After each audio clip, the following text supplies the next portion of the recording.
Je propose qu'on commence. Bonsoir à tous et à toutes d'être là pour notre 7e entretien. Je rappelle donc que les entretiens des 184 qu'on a lancés en novembre 2023, ça vise à mettre à jour ou à approfondir les connaissances qu'on a acquises lors de la Convention citoyenne sur la fin de vie, nous tous membres de la Convention. Je vous rappelle aussi que nous pouvons retrouver les vidéos de ces échanges sur notre chaîne YouTube. Mais merci Stanislas d'avoir mis de l'ordre dans la chaîne, sur la chaîne et sur notre site les184.com. Et une dernière promo, le prochain entretien c'est le 16 juin avec Alain Claes, mais peut-être qu'on en fera un autre avant, on verra bien. Alors, on accueille ce soir Chloé Santoro. Merci beaucoup Chloé d'avoir accepté de venir comme ça parce que je t'ai invitée il y a peu de temps, donc c'est vraiment formidable. Tu es chercheuse observatrice, tu étais observatrice à la Convention citoyenne sur la fin de vie. Tu es doctorante en philosophie à l'école doctorale Société, Espace, Pratique, Temps. Ton sujet de thèse s'intitule La Nouvelle Athènes sur la possibilité d'une rencontre entre la cité ancienne et les aspirations démocratiques contemporaines.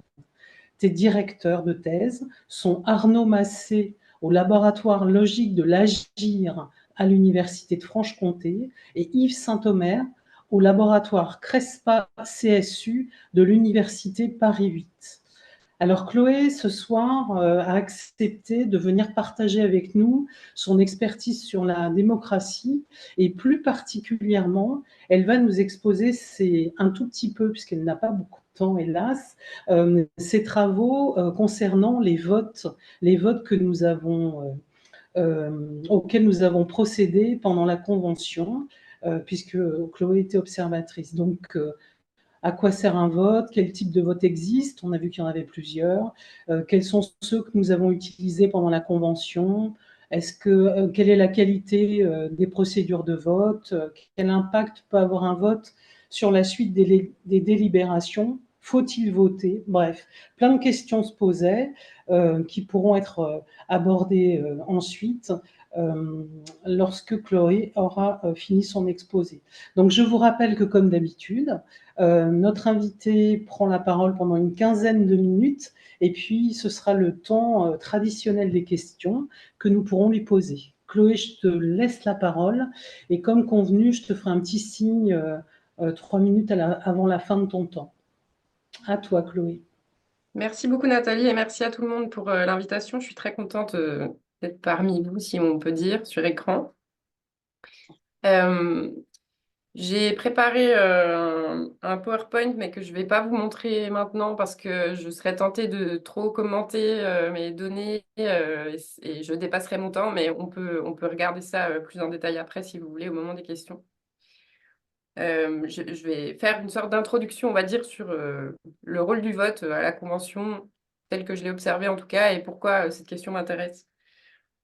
Euh, voilà, ce qu'on peut dire déjà pour commencer, c'est que on est dans une zone encore, on peut dire expérimentale avec les assemblées citoyennes. En France, on a appelé ça les conventions citoyennes. Il y en a aujourd'hui depuis une petite dizaine d'années dans d'autres pays également, mais là, on est dans une phase vraiment au tout début de l'institutionnalisation. Et par conséquent, toutes les critiques que je vais pouvoir faire par rapport à l'usage du vote en particulier, il faut les prendre quand même avec beaucoup comment dire, de bienveillance parce qu'on est quand même dans un moment où il y a beaucoup de choses qu'on ignore. C'est justement pour ça que c'est intéressant pour la recherche et en particulier, moi, ce qui m'intéresse, c'est vraiment l'articulation entre le vote, les différents usages du vote et on peut dire, des différentes modalités de choix collectifs et la délibération. Et là, on est vraiment dans une sorte de zone vierge encore, en tout cas quasiment, et ça pose un certain nombre de difficultés que je vais essayer de rapidement présenter. Pour être plus spécifique sur le contexte français, comme vous le savez, votre convention, si je puis dire, sur la fin de vie était la deuxième en France. Il y a eu avant ça la convention pour le climat. Et Ce qu'on peut remarquer d'emblée, c'est que le vote n'a pas du tout eu la même fonction dans ces deux conventions, et pour une raison déjà évidente, qui est celle du mandat, parce que la Convention pour le climat euh, a été réunie autour d'une question qui n'était pas une question à laquelle il fallait répondre par oui ou par non, comme c'était le cas pour la fin de vie, mais plutôt on a demandé aux citoyens de trouver une solution à un problème qui était, lui, consensuel. C'était comment réduire de 40% les émissions de gaz à effet de serre à telle date, je ne voudrais pas dire de bêtises, dans un esprit de justice sociale. Donc il n'y avait pas de dissensus, si on veut, sur le fond de l'interrogation, en tout cas sur la condition qui était posée, qui était le réchauffement climatique.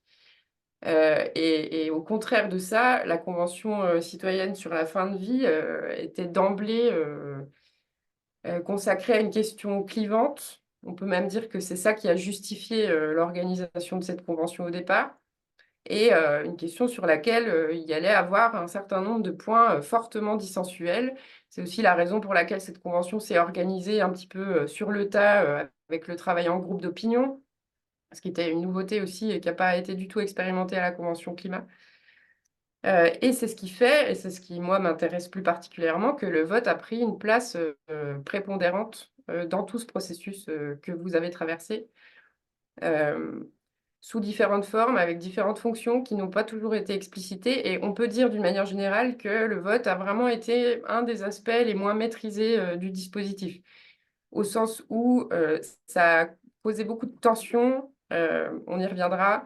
Ça a été l'objet de pas mal de critiques de la part des conventionnels, des chercheurs aussi, dont j'ai fait partie. On a à un moment donné transmis une note au comité de gouvernance pour critiquer le choix de la méthode de vote par jeton en session 4. J'y reviendrai aussi brièvement.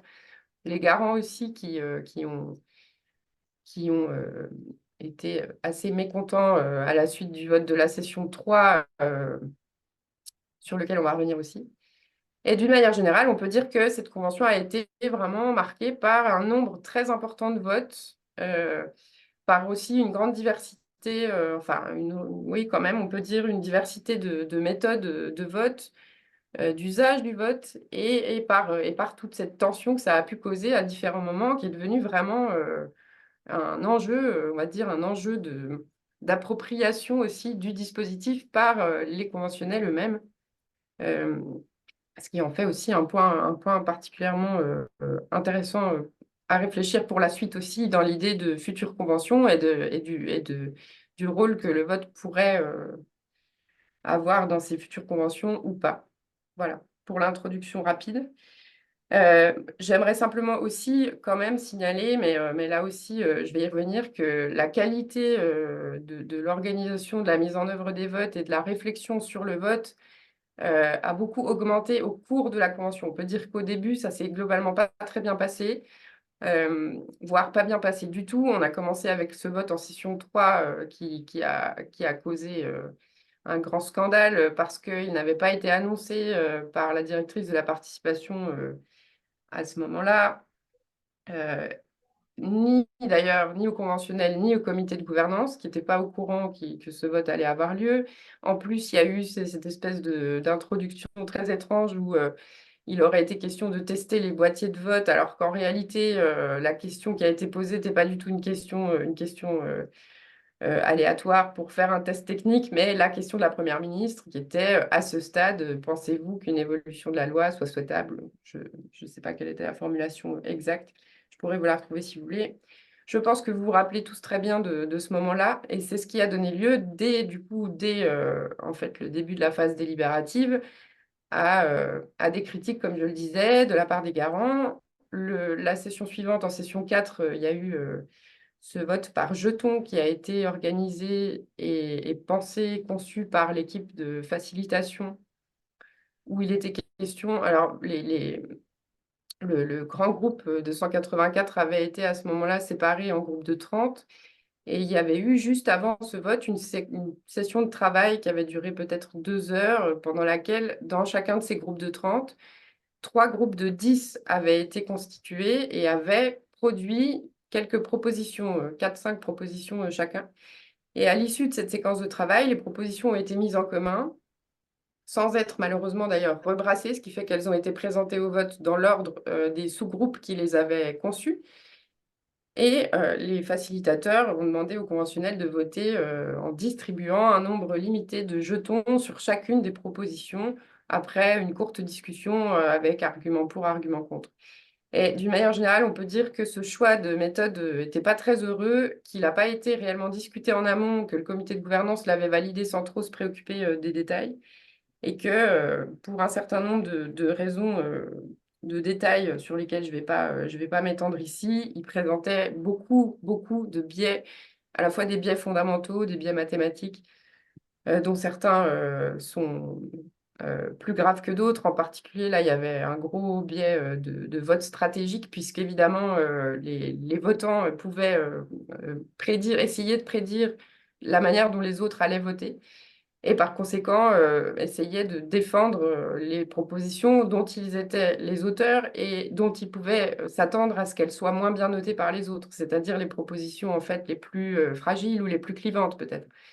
Donc ça, c'était un gros problème. Il y avait tout un tas d'autres biais. Je ne rentre pas dans le détail, mais surtout, il y avait aussi, et ça c'est un point important, des biais contextuels qui étaient liés à la séquence délibérative en cours au moment où ce vote a été mis en place. C'est-à-dire que le problème de la pénurie de jetons, parce que c'est un vote qui appartient à la famille des votes cumulatifs, où on a un nombre restreint de points ou de n'importe quoi, là c'était des jetons, à distribuer entre différentes options. Euh, mais ça a créé en fait un problème d'auto-favoritisme de chacun des groupes qui étaient auteurs de ces propositions. Et par conséquent, les résultats du vote avaient, pour ainsi dire, aucune valeur réellement d'évaluation de la qualité intrinsèque des propositions. Euh, Ça, c'est vraiment un exemple, on peut dire, d'un choix de méthode qui a été fait à la légère, je pense, sans réelle transparence et sans concertation avec le comité de gouvernance, et dont il est bien difficile après coup de comprendre pourquoi ce choix plutôt qu'un autre, à un moment où il n'était pas du tout question, mais ça n'avait pas été clarifié, d'éliminer des propositions, puisque c'était encore le début du travail d'élaboration, de production de propositions. Et d'ailleurs, aucune de ces propositions n'a été éliminée à l'issue de ce vote, probablement aussi parce qu'il n'a pas vraiment donné satisfaction. Euh, Bref, donc on peut dire un peu des flottements au début de la Convention sur les choix, pourquoi ces choix ont été faits, quels étaient les objectifs de ces votes.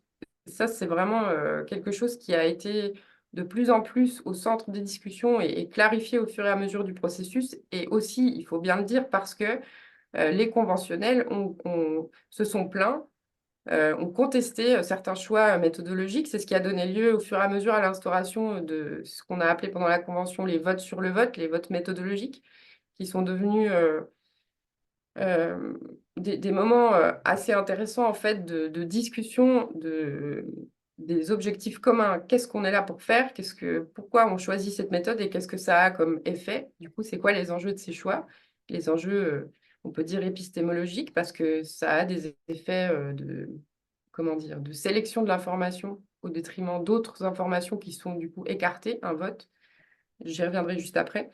Mais aussi les effets politiques, puisque c'est des choix qui ont des conséquences ensuite jusqu'à la fin du processus. Et en fait, on va voir que certains votes ont carrément très largement contribué à orienter la structuration des travaux et même la structure du livrable final.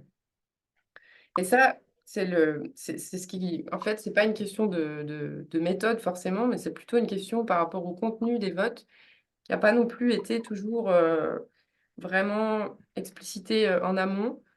Pourquoi on choisit tel objet pour tel vote à tel moment? Pourquoi on formule les questions de cette façon-là?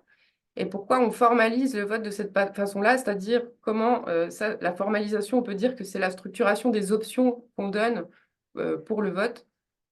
Et un bon exemple des problèmes que ça a pu poser, c'est le vote de la session 6 qui a été appelé le vote en cascade, où, je ne sais pas si vous vous rappelez de ça, mais au début de la session 6, il y a un dessin d'un facilitateur graphique de la Convention, Renaud Combe, qui a été présenté le vendredi à l'arrivée, au début de la session, et qui représentait l'arbre de la décision, qui se séparait entre deux options oui et non d'abord, qui étaient censées répondre à la question de la Première ministre. Est-ce que le cadre d'accompagnement de la fin de vie convient, etc. Mais qui très rapidement, en fait, s'est mis à adresser la question de l'aide active à mourir, oui, non, à l'aide active à mourir. Et puis ensuite, une autre branche qui était appelée sur ce dessin le quoi qu'il en soit, et c'est resté d'ailleurs la nomenclature jusqu'à la quasi toute fin, puisque c'est simplement seulement au moment de la rédaction du livrable que ça a été changé en nos convictions communes, je crois. Ok. Euh, et ce vote en cascade a découlé directement en fait de ce dessin et de cette manière de présenter comment dire, de structurer la réflexion qui était en fait disséminée à ce moment-là dans les temps de délibération dans une opacité importante. C'est toujours le cas, hein, la délibération, il y a toujours un aspect un peu de boîte noire parce que tout le monde est en train de discuter en même temps, il se passe beaucoup de choses dans différents groupes. Les positions sont très partagées, très fluctuantes, et les moments de vote sont des moments un peu de visibilité qu'on donne à la délibération. Seulement, ce qui est très important quand même de prendre en compte, c'est que c'est pas seulement une visibilité objective, comme un interrupteur qu'on allumerait dans une pièce sombre brièvement pour se repérer, c'est plutôt à un moment donné des choix qu'on fait un peu comme un système de classement. Et c'est là que le vote devient une vraie question épistémologique. Quelles informations on veut révéler, qui vont devenir ensuite la base des délibérations ultérieures, parce que c'est ça qui se passe après un vote. En fait, les travaux sont réorganisés en fonction non seulement des résultats, mais même de la question posée, de la façon dont on l'a posée. Et c'est assez manifeste avec ce dessin qui a donné lieu à ce vote en cascade, qui a donné lieu ensuite à la séparation entre, d'un côté, la question de l'aide active à mourir, qui du coup a fait l'objet, a été pensé comme une question dissensuelle et a fait l'objet de la création de ce qu'on appelle un espace de conflictualisation. On a fait en sorte que ce débat puisse avoir lieu avec des groupes d'opinion qui ont construit leur argumentation respective. Et de l'autre, on avait ce qui a été appelé le quoi qu'il en soit, c'est-à-dire des questions qu'on a considérées consensuelles, alors qu'elles ne l'étaient pas forcément, et qu'en fait, au sein de toutes ces questions extrêmement variées, il y aurait pu avoir aussi de la conflictualisation, chose qui n'a pas du tout été organisée. Je ne dis pas qu'il aurait fallu le faire. Ce que je dis, c'est que cette manière de structurer les choses aurait dû être discutée, parce qu'il y avait d'autres manières de les structurer possibles, et que ça aurait eu des conséquences possiblement drastique en fait sur le livrable, sur le résultat de la convention. Donc voilà, je pense que le moment de la session 6, j'arrive au bout de mon temps, donc je vais devoir m'arrêter là-dessus, mais ça a été un moment très révélateur de ce que je dis sur vraiment comment dire, l'importance de mener une vraie réflexion épistémologique sur le vote et la manière dont on l'utilise.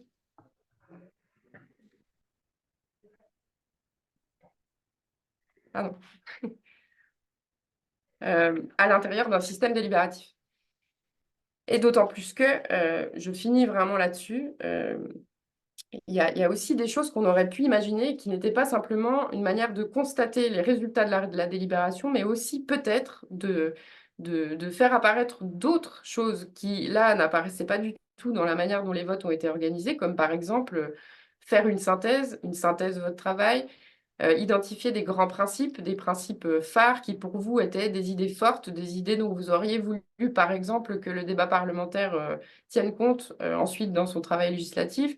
Il y avait plein de choses à faire et plein de méthodes à explorer pour répondre à ces différents besoins. Et je pense que ça va devenir un grand chantier de réflexion pendant les prochaines conventions. Voilà, je m'arrête là. Vous avez sûrement des questions, on pourra rentrer plus dans le détail en vous répondant. Merci beaucoup, Chloé, d'avoir respecté le temps et puis pour avoir lancé toutes ces idées. Je passe tout de suite la parole à Véronique. Oui, merci Chloé de nous faire replonger au cœur de la Convention. J'avais oublié certains de ces moments. Je voulais savoir, mais qui a pris la décision de faire tel type de vote ou tel autre? Alors, merci parce que c'est un point vraiment très important, celui-là, la question du décisionnaire sur les votes. Il faut commencer par dire que c'est une question qui, au départ, n'a pas du tout été pensés comme tels. C'est-à-dire les votes, c'était un poids parmi d'autres, ça n'a pas été identifié comme un enjeu assez important en fait, et un choix qui pouvait s'avérer avoir des conséquences importantes et même très politiques sur la Convention.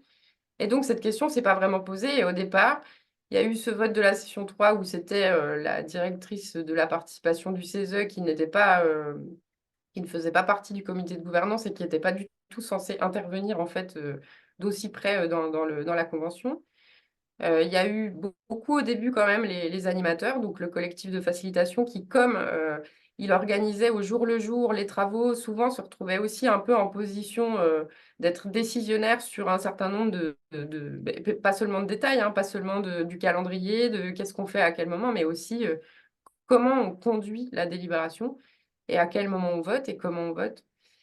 Et le comité de gouvernance qui, par défaut, je suppose, aurait dû en fait être en charge au moins de superviser ces questions-là, n'a pas vraiment assuré cette fonction au début en tout cas. Mais ça a beaucoup changé au fur et à mesure, puisque à la suite du scandale de la session 3, c'est ce que tu disais Nathalie au colloque aussi, hein, le comité de gouvernance, ça a été un des effets paradoxaux de ce couac, a été un peu propulsé à l'avant-scène et a pris sa place, on peut dire, vraiment à partir de ce moment-là, avec une exigence de transparence, de redevabilité qui a augmenté au fur et à mesure de la convention, avec le personnage de Claire Toury, qui est devenu un grand personnage public de cette convention et la voix du comité de gouvernance, qui est venu très souvent non seulement annoncer euh, des votes et comment les sessions allaient se passer, session après session, mais aussi revenir sur des critiques qui avaient été faites, expliquer qu'on avait pris telle et telle décision pour répondre à ces critiques, et donc un vrai dialogue, on peut dire, s'est instauré au fur et à mesure entre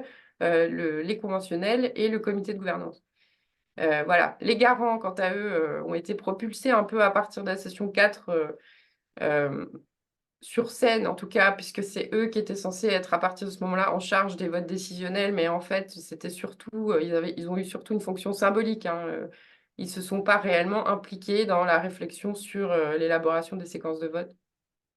Donc voilà, on peut dire en principe, ça devrait être le comité de gouvernance. Ça n'a pas du tout été le cas au début, plus à la fin. Et, euh, et à mon avis, c'est un point qu'il faudrait trancher avant le début de la prochaine, que ça soit clarifié en fait.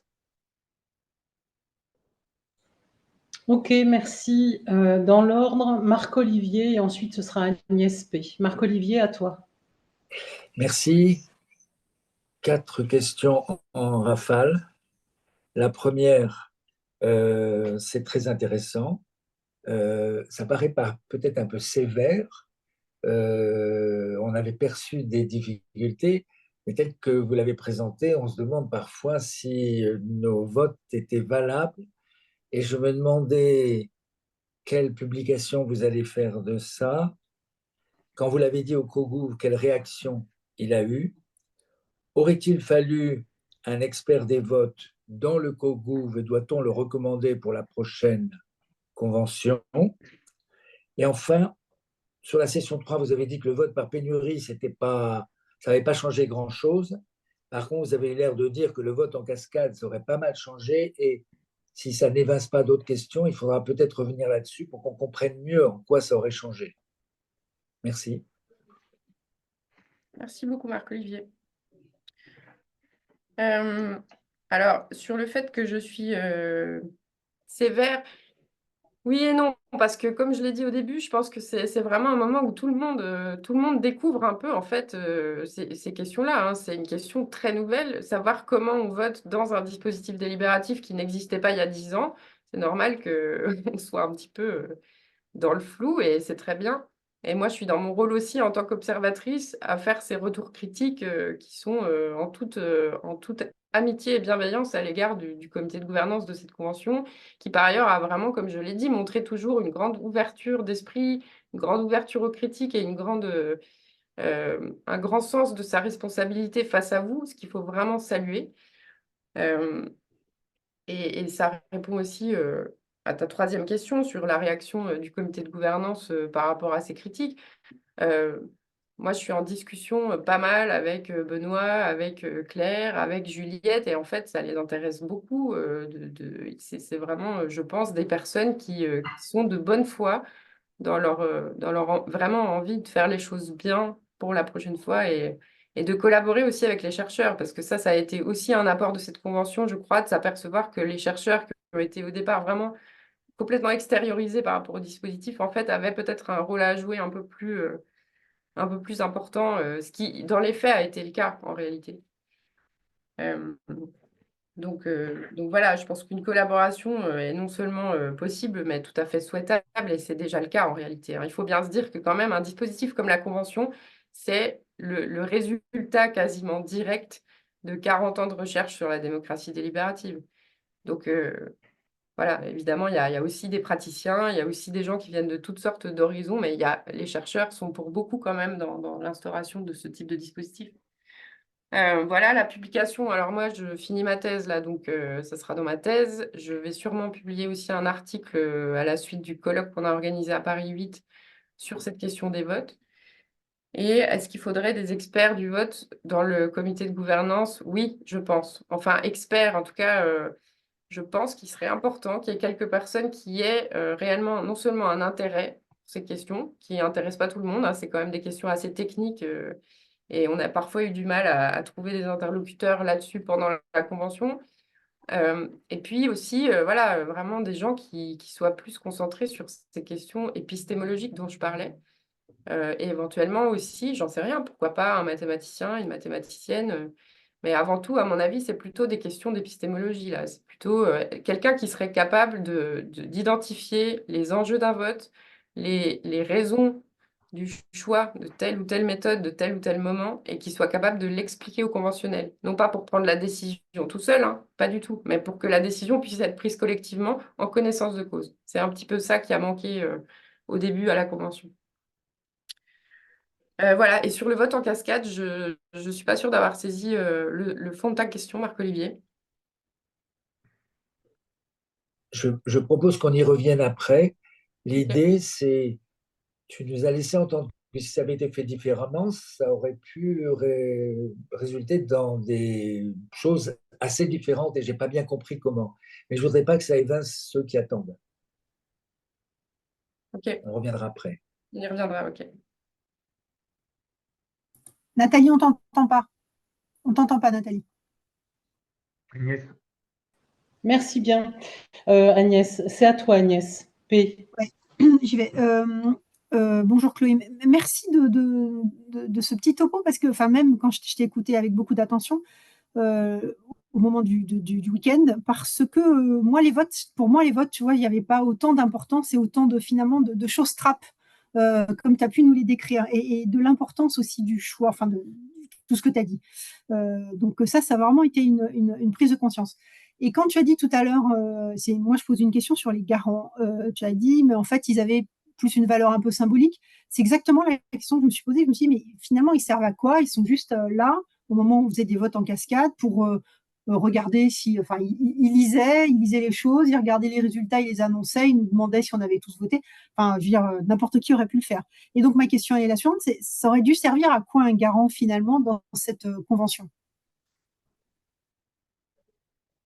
Bref, je ne sais pas à quoi ça aurait dû servir, mais le fait est que la place des garants n'a pas été très, très claire, effectivement, et pour eux-mêmes non plus d'ailleurs. Mais je pense que les garants, il faut bien voir que c'est un héritage de la Convention climat, parce que la Convention climat, elle est quand même, elle a été initiée dans un contexte extrêmement tendu, en plein mouvement des Gilets jaunes, à la suite du grand débat national qui a un peu été un échec, qui avait été une tentative du président de la République de pacifier, on va dire, la situation dans le pays. Et puis, il y a eu cette proposition des Gilets citoyens, donc en association avec des collectifs citoyennistes, des Gilets jaunes. Bref, et tout ça était dans un contexte très conflictuel en fait, et les garants ont été pensés dès le début un peu comme des avocats de la défense des gens qui étaient censés protéger les intérêts des citoyens face au pouvoir politique. Je pense que ça a vraiment été ça le sens. Et dans la convention fin de vie, Du coup, il n'y a pas vraiment, c'était pas le même contexte. Ils n'ont pas eu ce rôle-là vraiment. Et c'est pour ça qu'on a pensé aux garants tout de suite au moment des premières contestations sur les votes. On leur a tout de suite donné cette patate chaude en quelque sorte. Et à partir de ce moment-là, ils ont un peu servi de paratonnerre en fait.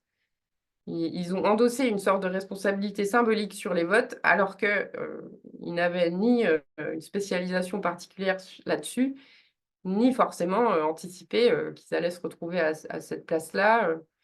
Et donc, en effet, dans les faits, ils ont surtout lu les votes au moment de les... Ils ont eu un rôle d'animateur un peu curieux, en fait. Mais je pense que c'est quelque chose qu'il faut réfléchir pour la suite parce qu'effectivement, les garants, ça a du sens d'avoir des garants. Ça a du sens de se dire qu'on a des gens qui sont là pour, à tout moment, défendre les intérêts du collectif, du collectif tiré au sort, mais aussi derrière eux, de tous les citoyens français, éventuellement, en cas éventuellement, manipulation du dispositif. Voilà. Et il faut préciser cette fonction, ouais, je pense, pour la suite, même si, à mon avis, elle a son importance. Merci. Agnès, c'est à toi. Oui, merci. C'est pas tant une question plutôt qu'une sorte de témoignage, mais qui recoupe un peu ce que Marco a pu dire et Agnès avant moi. J'ai trouvé passionnant vraiment ce que tu nous expliques, Chloé, parce que on comprend pas forcément tous les enjeux. Et finalement, alors moi je suis une bonne citoyenne, hein, je vais voter aux élections, tout ça, donc je sais ce qu'est un scrutin majoritaire, une proportionnelle, un référendum, mais c'est tout. Et derrière, les autres modes de scrutin, tout ce que ça emporte, eh ben, je ne le perçois pas. Et donc, à mon sens, il y a vraiment un travail pédagogique, mais tu l'as dit dans ton exposé, bah, quand on fait tel mode de vote avec des jetons, avec enfin voilà ce côté points à distribuer, du vote en cascade, etc. Qu'est-ce que ça implique? Je pense, enfin, à mon sens, il y a une vraie dimension pédagogique à nous faire savoir pour qu'on vote enfin, en pleine connaissance de cause et qu'on sache ce que ça entraînait. Et peut-être ça rejoint un peu ce que Marco disait. Finalement, bah, est-ce que si on avait eu complètement une lisibilité sur nos votes, est-ce que ça aurait fait une autre, on aurait peut-être voté différemment, ça aurait peut-être eu une autre incidence. Et ma toute fin de témoignage, finalement, c'est que il serait dommage que enfin, que ça vienne décrédibiliser finalement nos travaux. On en est tous hyper satisfaits. On a été caressés dans le sens du poil le week-end dernier complètement par les politiques. Voilà, faudrait pas qu'on se dise que finalement il y a eu une manipulation ou que sais-je, quoi. Voilà. Merci beaucoup. Merci Agnès. Chloé, si tu Euh, veux réagir. oui, tout à fait. Alors, sur les modes de scrutin et les élections, et effectivement, je pense que déjà, parce que moi, là, je vous parle du rôle du vote dans un dispositif délibératif, on est déjà sur une question un peu plus complexe, mais il faut bien voir quand même qu'on a déjà un gros problème à faire connaître ces questions-là dans le grand public aujourd'hui sur ne serait-ce que les élections, qui sont des votes assez simples. En fait, il s'agit de choisir un ou plusieurs candidats pour un poste. Et même là-dessus, il y a une myriade de systèmes de vote possibles qui, pour beaucoup, sont bien meilleurs que ceux qu'on utilise actuellement. Et ça, la plupart des gens l'ignorent. C'est quand même un problème parce que comment dire, ça impacte directement les résultats, en fait. On change de méthode, on va avoir des résultats différents. Et donc, c'est quand même un petit peu gênant. Et le vote uninominal à un ou deux tours, tel qu'on le pratique par exemple pour les présidentielles en France, on pourrait dire à peu près une des pires méthodes de vote. Vraiment, la plupart des biais, ils jouent à plein. Et ça a des effets assez dramatiques sur notre système politique aussi, parce que le vote stratégique, ça implique tout un tas de comportements politiques derrière qui sont très délétères. Parce que deux candidats proches, idéologiquement, vont avoir tendance à se desservir mutuellement à cause de ce système de vote, ce qui déplace complètement le débat sur des questions de stratégie, d'alliance, etc., au lieu d'être sur le fond. Bref, passons là-dessus. Mais tout ça pour dire qu'il y a déjà un problème, je pense, effectivement, de conscience et de connaissance de ces questions-là qui sont très techniques et qui ont des impacts directs sur la politique. Et la difficulté, je ne sais pas, il y a un écho là, non? Ouais, Eric, est-ce que tu peux couper ton micro, s'il te plaît? Merci. Donc voilà, Vas-y. sur la question, est-ce que ça décrédibilise votre travail? Non, enfin oui, enfin non. C'est-à-dire que pas plus que le reste. À chaque fois qu'on doit faire un choix collectivement, cette question de l'outil se pose et le choix qu'on va faire va influencer les résultats. Ça, c'est sûr, mais c'est le cas partout. Donc il ne faut pas non plus dramatiser. Et je veux dire, le résultat de votre convention, c'est le résultat aussi, pas seulement des choix qui ont été faits pour les votes, mais de tous les choix qui ont été faits tout au long du processus. Et en un sens, ce résultat vous appartient pleinement et il est le résultat d'un processus spécifique qui ne se serait pas passé de la même manière s'il y avait eu des gens différents au comité de gouvernance. Voilà. Donc, je crois qu'il faut vraiment découpler ces deux questions. Après, il est vrai quand même que je pense le livrable tel qu'il a été conçu et qui a, de manière quand même assez directe, été fortement influencé par certaines séquences de vote, et en particulier le vote en cascade. Parce que pour rappel, le vote en cascade, la première question qui était posée, c'était le cadre d'accompagnement de la fin de vie convient-il aux différentes situations rencontrées? Donc la question de la Première ministre, qui est une question en fait très ouverte, hein, qui pourrait concerner toutes sortes de choses, y compris le cadre, les conditions matérielles de prise en charge de la fin de vie, toutes sortes de choses. Et la deuxième question était directement, l'accès à l'aide active à mourir doit-il être ouvert? Et ensuite, toutes les questions qui suivaient, c'était les modalités sur la question des mineurs, sur les souffrances réfractaires, etc. Et donc, ce vote en cascade, je ne dis pas que c'était intentionnellement manipulatoire, hein, ce n'est pas ce que je dis. Mais la façon de présenter ce vote a été une manière de créer l'illusion d'un enchaînement logique, comme s'il n'y avait pas d'autre réponse possible à la question qu'on vous posait que l'accès à l'aide active à mourir, finalement. Donc voilà, c'est en un sens, ça n'a rien de dramatique puisque je pense que de toute façon, c'était la question que le gouvernement voulait réellement vous poser. Et l'ouverture de la question était peut-être une manière, un compromis qu'ils ont fait avec quand même la liberté des citoyens de définir eux-mêmes la question, ce que vous n'avez pas vraiment fait. Pas vraiment. Parce qu'il n'y a pas eu d'espace pour ça, en fait. Et c'est aussi là-dessus que je pense que le vote aurait pu être utilisé un peu plus, de manière un peu plus anticipée sur aussi comment on définit le projet lui-même. Est-ce qu'on a envie de redéfinir le mandat? Parce que ça, c'est une question qu'on peut poser aussi dans une convention. En tout cas, on peut imaginer que ça se pose. Il y a tout un tas de questions qui étaient présentes au début, beaucoup dans vos discussions, dans vos délibérations, notamment la question de la vieillesse, du rapport entre les générations, tout un tas de questions qui ont été au fur et à mesure un peu du processus, on peut dire expurgées, non pas intentionnellement, mais simplement parce qu'il fallait prendre des décisions et que ces décisions ont eu un effet. Vous vous rappelez la métaphore de l'entonnoir, les animateurs ont utilisé cette image plusieurs fois. C'est inévitable d'avoir à un moment donné, il faut un entonnoir, on ne peut pas continuer à ouvrir tous les sujets sans fin, il faut resserrer, quoi. Mais vous avez été un peu dépossédé de ce geste-là, du choix de resserrer là-dessus plutôt que sur autre chose ou plutôt que différemment. Voilà. C'est mon avis, hein. C'est ton avis et c'est ce qui nous intéresse. Merci Chloé. Jean-Paul, tu voulais poser une question ou faire une remarque? À Oui, toi. alors j'ai déjà presque eu ma réponse. Déjà, merci, c'était très intéressant. Et comme ça, on peut voir que le simple mot de faire des sondages et de poser des questions, c'est très important et il faut le réfléchir avant. Et moi, justement, ce qui m'avait toujours chagriné, où j'ai trouvé que c'était pas bien clair, c'est ce sacré vote en cascade.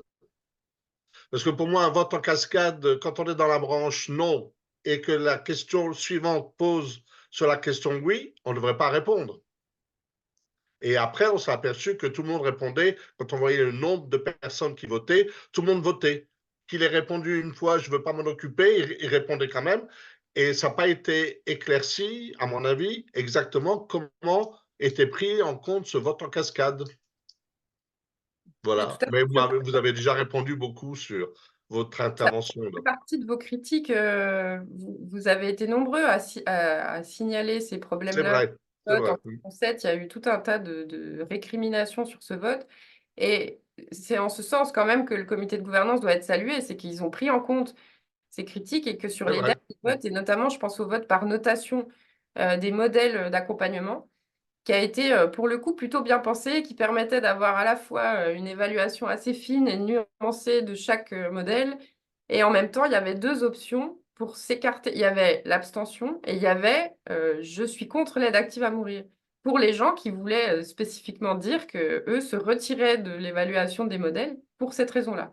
C'était une bonne chose. Ça, c'est venu directement de demandes des citoyens. Oui, oui, c'est vrai. Alors moi, j'avais une question. J'ai bien compris que les votes qu'on a eus, on en a eu un certain nombre, mais je trouvais qu'à chaque session, on avait un peu une pochette surprise avec un nouveau vote possible. Et je voulais savoir si, de ton point de vue, il était nécessaire d'avoir une telle panoplie de votes pour une convention citoyenne. Parce que j'ai bien compris qu'à chaque vote correspond à un type de résultat et que ça peut avoir une grande incidence, mais je n'ai pas vu, moi, de ma place, l'intérêt d'avoir une telle pluralité de votes. Et j'aimerais bien que tu nous en dises, que tu donnes ton point de vue. Merci.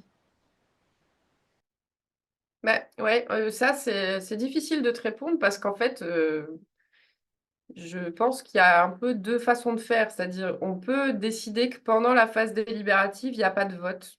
Et que, en fait, l'évaluation des propositions, de tout le contenu qui est amené par la délibération, elle va se faire un peu naturellement, spontanément, à force de confronter les petits groupes les uns aux autres, d'organiser des débats, d'argumenter pour des propositions, etc.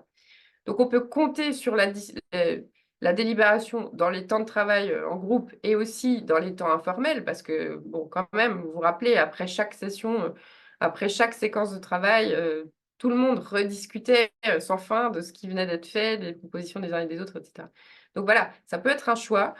Ou alors, on fait beaucoup de votes parce que ça donne de la clarté, de la lisibilité au processus. C'est intéressant aussi, en fait. Simplement, je pense qu'il aurait fallu mieux distinguer les usages du vote, parce que parfois, on a un vote qui a une fonction d'évaluation ou de hiérarchisation des contenus, comme par exemple le vote par jeton de la session 4, où là, l'idée, c'est plutôt de dire, OK, collectivement, on trouve que cette question-là, elle est plus importante, ou on adhère davantage à cette proposition, on va y consacrer plus de temps à partir de maintenant. Donc, ça donne aussi quand même des outils pour orienter la délibération après. Et puis, il y a les votes de sélection, des votes qui sont vraiment des choix, où il s'agit par exemple de choisir des gens pour une tâche particulière, comme c'était le cas pour la rédaction du manifeste, par exemple, ou pour les rapporteurs à différents moments, ou de sélection d'une option exclusive d'une autre ou de plusieurs autres options, où là, on est vraiment dans des votes décisionnels et est-ce qu'on aurait pu s'en passer? Je ne sais pas, je ne pense pas. Mais ils auraient pu arriver plus tard. C'est peut-être quelque chose qu'on peut dire. Encore que c'est compliqué. Enfin, le temps manquait. Dans tous les cas, il fallait que les questions soient réglées un peu pour la rédaction du livrable aussi. Donc, ouais. D'accord. Il y avait la modalité, mais aussi la pluralité des types de votes dans ma question. C'était peut-être pas très clair. Ah, est-ce qu'on avait besoin d'utiliser autant de votes différents? Oui. Moi, je pense qu'on n'en a pas utilisé assez. Enfin, bon.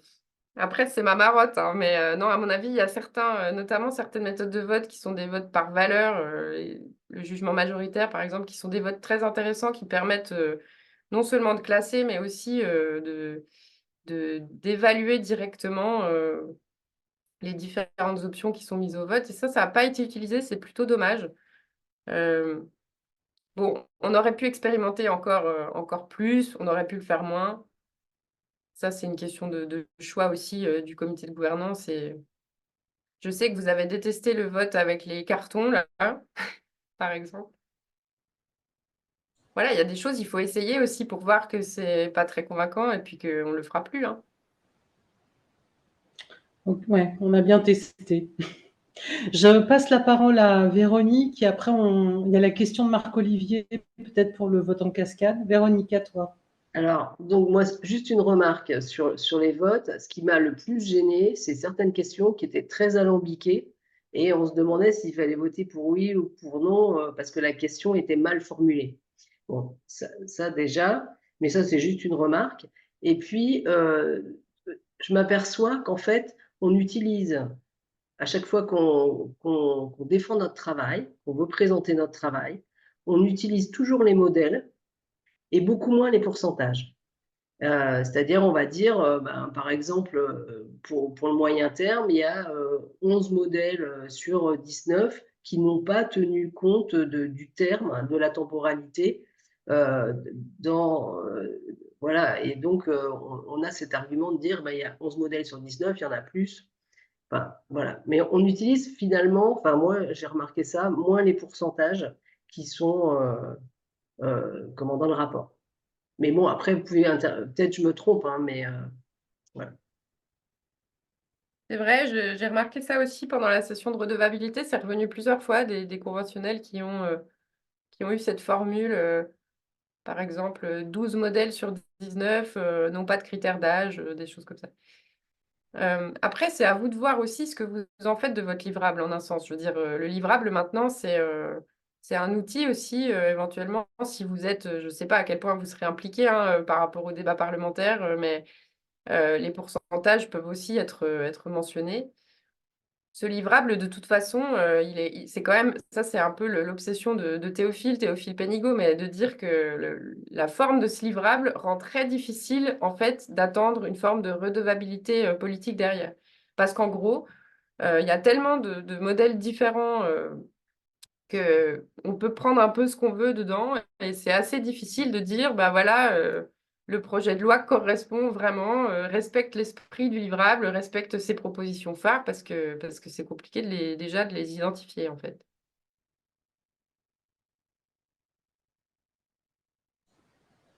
Marc-Olivier, à Je toi. reviens, mais pas nécessairement sur la question des cascades, parce que je crois que j'ai mieux compris maintenant. Trois remarques. La première, je retiens que Chloé recommande qu'il y ait un expert des votes dans la prochaine COGOUV, et je me demande si on aurait pu avoir une mini-formation là-dessus au début, nos successeurs l'auront, sachant que quand même la formation a pris du temps, qu'il y avait plein de choses que certains ont appris. Je pense par exemple à causalité, corrélation n'est pas causalité. Moi, j'étais plus habitué à ça, pour d'autres, c'était une découverte, et il y a un problème de temps. D'où ma deuxième remarque, tu as fait allusion à un PowerPoint que tu ne vas peut-être pas pouvoir nous présenter, ou bien tu vas l'utiliser à un moment avant la fin, et je me demandais s'il était lisible tout seul, en gros, si on pourrait l'avoir. Troisième chose, le tirage au sort. Qu'est-ce que tu penses du tirage au sort? Quels sont les inconvénients et les avantages?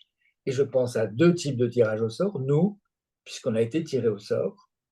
Et deuxièmement, et j'en ai été très satisfait, la sélection de Marianne et Jean-Michel pour aller parler à l'Élysée, qui s'est fait par plouf plouf. Voilà. Alors, on a eu tellement souvent ce plouf plouf tirage au sort, avantage, inconvénient. Merci. Merci pour ces belles questions. La première de tes questions rejoint un peu la dernière, parce que je ne sais pas si vous vous rappelez de ce moment. Je pense que oui, parce que ça a été un moment fort de la Convention, où il a fallu désigner parmi vous 3 groupes de citoyens pour rédiger le manifeste, pour être rapporteur au moment de la restitution publique finale du dimanche de la session 9 et pour être rapporteur à l'Élysée. Et ça a été un moment vraiment, pour le coup, d'appropriation, y compris de ces questions méthodologiques, parce que les facilitateurs sont arrivés avec des propositions à ce moment-là. Ils vous ont dit, on pourrait faire une élection classique avec candidat, mais ce n'est pas très satisfaisant pour telle et telle raison. On aurait envie de vous proposer une élection sans candidat. Et là, la plupart d'entre vous ne connaissaient pas ce mode de sélection. Il a été expliqué. Et il y a eu, notamment le lendemain, puisque le vote a été refait le lendemain, un très beau débat sur l'intérêt du tirage au sort, l'intérêt aussi de défendre ce mode de sélection qui vous avait amené tous et toutes là, et de le faire face aux représentants le plus haut de notre système représentatif. Et voilà, je pense que c'est pour ça, on peut vraiment dire que ça a été un grand moment politique, et que oui, ces questions méthodologiques, elles sont politiques, et que si on pouvait avoir le temps d'avoir en effet dès le début, peut-être pas une formation en bonne et due forme, mais en tout cas une sorte de panorama des différentes méthodes qu'on va pouvoir utiliser pendant la convention et de leur intérêt respectif, ça pourrait, à mon avis, être une très bonne chose. Que ça arrive pas toujours au dernier moment, 5 minutes avant qu'il faille voter, mais que vous ayez le temps un peu de vous retourner, enfin vous, les prochains, mais ouais. Le PowerPoint, écoute, je pourrais te le filer, mais c'est pas la peine, on a tout dit oralement là. Sinon, on rentrerait dans les données vraiment d'analyse, du vote par jeton, mais c'est pas très intéressant maintenant, on n'a pas le temps. Et puis pour le tirage au sort, eh ben, je sais pas, tu me demandes ce que je pense du tirage au sort? C'est pas pareil le tirage au sort et le vote sans candidat. Ah non, pas du tout. Non, parce Pas que du tu tout. les as cités en même temps et je ne voudrais pas qu'il y ait de confusion. Parce que c'était les deux. Oui, non, pas du tout pareil, le tirage au sort et l'élection sans candidat, parce que le but de l'élection sans candidat, justement, c'est que le collectif choisisse des gens en fonction de certaines compétences spécifiques qui sont attendues pour la mission qu'on va leur confier. Et d'une certaine manière, ça consiste un peu à sélectionner une élite, on peut dire ça, une élite. Bon, entre guillemets, hein, parce que c'est pour une tâche bien spécifique, c'est pas pour gouverner la convention, évidemment. Mais malgré tout, il y a quand même cette dimension élitiste qu'on a de toute façon dans toutes les élections, hein, et qu'on n'a pas dans le tirage au sort. Et c'est précisément l'intérêt du tirage au sort. C'est de dire n'importe lequel ou laquelle d'entre nous est légitime et capable de faire ça, d'aller parler au président de la République, par exemple. Et nous finissons avec toi, Dominique. Vas-y. Oui, merci Chloé. Je souhaitais revenir sur le vote en session 8, euh, bon, dont tu nous as dit que tu avais, enfin, tu avais apprécié le principe. Moi, je souhaitais rappeler la difficulté de ce vote-là. C'est-à-dire que ce vote-là, c'était, allez, dire, enfin, faire un classement, on va dire, euh, euh, parmi les 19 modèles de celui qui avait notre préférence, et puis mesurer quel était l'éloignement par rapport à notre modèle de référence, celui qui avait notre préférence, mesurer l'éloignement des 18 autres modèles. Et ça, c'est pas facile. Effectivement, je pense que peut-être vous auriez eu besoin d'un peu plus de temps pour vraiment prendre connaissance de chacun des modèles parce que ça a été un peu rapide et c'était pas forcément simple de se repérer en effet dans les avantages et les inconvénients de chacun en fonction de ce que soi-même on préférait. Euh, Moi, si je dis que j'ai bien aimé ce vote, j'entends cette objection, c'est vrai, il aurait sûrement pu être un peu mieux préparé en amont, mais simplement, je pense que la méthode était bonne. Après, ça a été fastidieux de voter comme ça. Et en plus, il y a eu une erreur qui aurait pu être gravissime voilà, donc à cause d'un sous-traitant qui a fait son travail un peu à la légère. Euh, mais au-delà de ça, voilà, je trouve que la méthode, en tout cas, permettait une évaluation nuancée de chacun des modèles. Euh, et du coup, d'exprimer beaucoup mieux la préférence collective que si on vous avait demandé d'en choisir un. Ça aurait été vraiment beaucoup moins qualitatif comme résultat. Et c'est pour ça qu'à mon avis, d'ailleurs, par rapport à la question précédente sur comment ça se passe aujourd'hui face au débat parlementaire et comment vous défendez telle ou telle mesure, et ben, ces pourcentages-là, je pense qu'ils peuvent être utilisés avec une certaine confiance parce que ce vote a été, pour le coup, plutôt bien mené. Et il exprime, à mon avis, assez bien la préférence de la Convention. Merci. Merci beaucoup. Il est 21h31, donc je propose que, à moins que Chloé, tu aies quelque chose à rajouter ou que quelqu'un ait une dernière remarque ou question. Chloé, est-ce que il y avait un truc que tu voulais nous dire que tu n'aurais pas eu l'occasion de nous dire?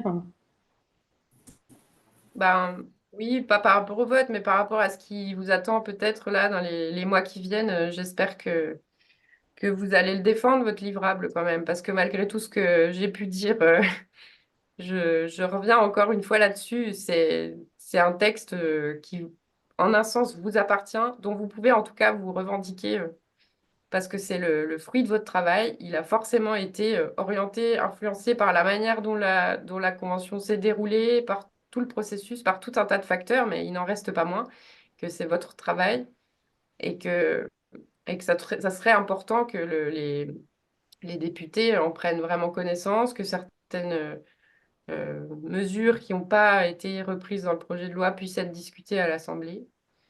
Donc voilà. Ok, merci. On entend bien ton appel à ce qu'on soutienne et on se saisisse bien de notre livrable. C'est ce que nous ferons, je pense. Il y avait une question dans le chat d'Eric qui demandait, Chloé, quand était ta soutenance et où? Est-ce que c'est fixé ou pas? Voilà. Bon, si vous venez à 180, ça va être compliqué, hein. Ce sera en décembre à Besançon. Ok, très bien. On fera du Non, on covoiturage. viendra pas tous, Chloé, t'inquiète pas. Merci beaucoup. Merci beaucoup. Vraiment. Et bon travail pour la fin de rédaction. Merci. Bon courage. Merci beaucoup.